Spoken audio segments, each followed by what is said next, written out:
नमस्कार, मैं स्वतंत्र कुमार और आप सभी का स्वागत करता हूं आपके अपने चैनल शॉर्ट हैंड टीम पर। तो दोस्तों, आज के इस वीडियो में दैनिक जागरण के संपादकीय से 441 शब्दों के डिक्टेशन को हम लोग लेने वाले हैं। इसे हम दो अलग अलग स्पीड में लेंगे। पहली बार में 80 की स्पीड में, तो दूसरी और आखिरी बार में इसी डिक्टेशन को हम लोग 90 की स्पीड में लेने वाले हैं। अगर आपको इस डिक्टेशन के PDF की ज़रूरत है या इसमें आए हुए महत्वपूर्ण शब्दों के आउटलाइंस को जानना चाहते हैं तो आप हमारे टेलीग्राम ग्रुप को ज्वाइन कर सकते हैं। ग्रुप का लिंक इसी वीडियो के ठीक नीचे डिस्क्रिप्शन बॉक्स में आपको मिल जाएगा।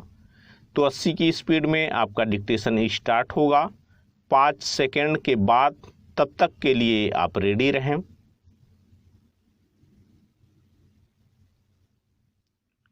स्टार्ट। कांग्रेस के चिंतन शिविर से जैसी खबरें निकलकर सामने आ रही हैं, उससे यह नहीं लगता कि देश की यह सबसे पुरानी पार्टी वास्तव में चिंतन मनन करने के लिए तैयार है। चिंतन अथवा आत्मचिंतन के नाम पर सोनिया गांधी ने कांग्रेस की कमजोरियों के बजाय जिस तरह भाजपा पर निशाना साधा और वही घिसी पीटी बातें दोहराई, उससे तो यही साबित हो रहा है कि कांग्रेस खुद में कोई बुनियादी बदलाव लाने के लिए तैयार नहीं।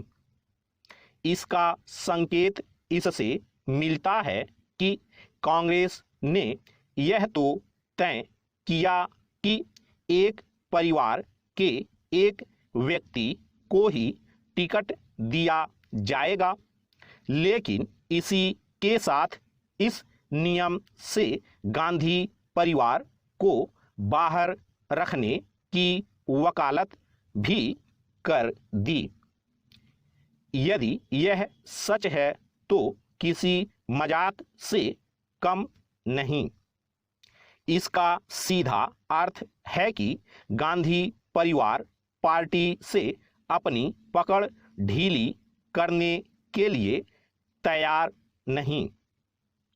इससे भी बड़ी विडंबना यह है कि यह परिवार कोई जवाबदेही लेने के लिए भी तैयार नहीं दिखता। इसका उदाहरण हाल में संपन्न 5 राज्यों के चुनाव परिणामों के बाद तब देखने को मिला था, जब संबंधित राज्यों के कांग्रेस अध्यक्षों से तो त्याग पत्र ले लिए गए थे, लेकिन उन्हें जिन नेताओं और गांधी परिवार के सदस्यों ने नियुक्त किया था, उनकी कोई जवाबदेही तय नहीं की गई। पैरा। साफ है कि कांग्रेस यह देखने समझने से इनकार कर रही है कि लोकतंत्र में पार्टी नेतृत्व को पराजय की जिम्मेदारी लेनी पड़ती है और नेतृत्व किसी और को सौंपना पड़ता है। ऐसा न केवल दुनिया के अन्य लोकतांत्रिक देशों के राजनीतिक दल करते हैं, बल्कि भारत में भाजपा भी इसी परिपाटी का पालन करती चली आ रही है। 1998 के बाद से कांग्रेस की कमान केवल गांधी परिवार और वह भी सोनिया और राहुल गांधी के पास है, लेकिन इस अवधि में भाजपा ने करीब 1 दर्जन अध्यक्ष देखे। कांग्रेस वंशवादी राजनीति का जैसा परिचय दे रही है, उसकी मिसाल मिलना मुश्किल है। कांग्रेस में वंशवादी राजनीति की जो नींव जवाहरलाल नेहरू ने डाली और जिसे इंदिरा गांधी ने मजबूत किया, उसे सोनिया गांधी एक नए मुकाम पर ले गई हैं। उन्होंने परिवार को ही पार्टी का पर्याय बना दिया है। गांधी परिवार के रवैये से यह नहीं लगता कि स्थिति में कोई परिवर्तन होने वाला है। जो भी हो, कांग्रेस जिस रास्ते पर जा रही है और जैसी मानसिकता का परिचय दे रही है, उससे तो वह वंशवादी राजनीति में आकंठ डूबे क्षेत्रीय दलों को भी मात देती दिख रही है।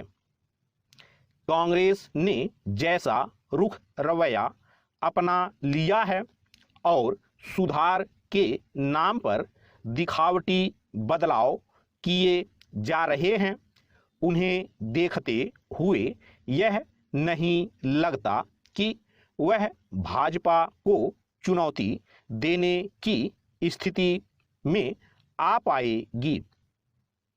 स्टॉप।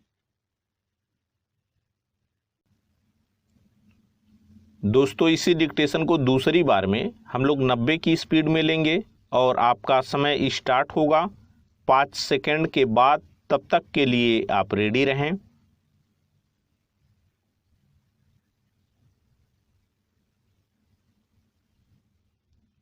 स्टार्ट। कांग्रेस के चिंतन शिविर से जैसी खबरें निकलकर सामने आ रही हैं, उससे यह नहीं लगता कि देश की यह सबसे पुरानी पार्टी वास्तव में चिंतन मनन करने के लिए तैयार है।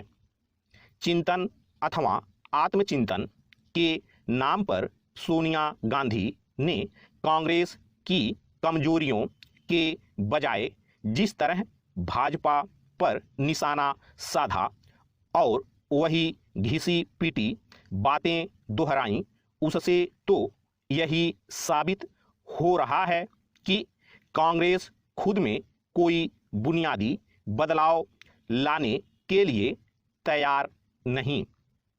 इसका संकेत इससे मिलता है कि कांग्रेस ने यह तो तय किया कि एक परिवार के एक व्यक्ति को ही टिकट दिया जाएगा, लेकिन इसी के साथ इस नियम से गांधी परिवार को बाहर रखने की वकालत भी कर दी। यदि यह सच है तो किसी मजाक से कम नहीं।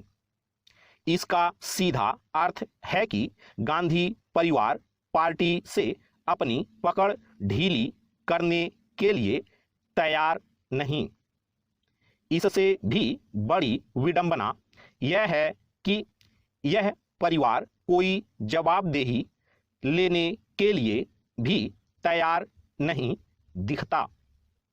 इसका उदाहरण हाल में संपन्न 5 राज्यों के चुनाव परिणामों के बाद तब देखने को मिला था, जब संबंधित राज्यों के कांग्रेस अध्यक्षों से तो त्याग पत्र ले लिए गए थे, लेकिन उन्हें जिन नेताओं और गांधी परिवार के सदस्यों ने नियुक्त किया था, उनकी कोई जवाबदेही तय नहीं की गई। पैरा। साफ है कि कांग्रेस यह देखने समझने से इनकार कर रही है कि लोकतंत्र में पार्टी नेतृत्व को पराजय की जिम्मेदारी लेनी पड़ती है और नेतृत्व किसी और को सौंपना पड़ता है। ऐसा न केवल दुनिया के अन्य लोकतांत्रिक देशों के राजनीतिक दल करते हैं, बल्कि भारत में भाजपा भी इसी परिपाटी का पालन करती चली आ रही है। 1998 के बाद से कांग्रेस की कमान केवल गांधी परिवार और वह भी सोनिया और राहुल गांधी के पास है, लेकिन इस अवधि में भाजपा ने करीब 1 दर्जन अध्यक्ष देखे। कांग्रेस वंशवादी राजनीति का जैसा परिचय दे रही है, उसकी मिसाल मिलना मुश्किल है। कांग्रेस में वंशवादी राजनीति की जो नींव जवाहरलाल नेहरू ने डाली और जिसे इंदिरा गांधी ने मजबूत किया, उसे सोनिया गांधी एक नए मुकाम पर ले गई हैं। उन्होंने परिवार को ही पार्टी का पर्याय बना दिया है। गांधी परिवार के रवैये से यह नहीं लगता कि स्थिति में कोई परिवर्तन होने वाला है। जो भी हो, कांग्रेस जिस रास्ते पर जा रही है और जैसी मानसिकता का परिचय दे रही है, उससे तो वह वंशवादी राजनीति में आकंठ डूबे क्षेत्रीय दलों को भी मात देती दिख रही है। कांग्रेस ने जैसा रुख रवैया अपना लिया है और सुधार के नाम पर दिखावटी बदलाव किए जा रहे हैं, उन्हें देखते हुए यह नहीं लगता कि वह भाजपा को चुनौती देने की स्थिति में आ पाएगी। स्टॉप।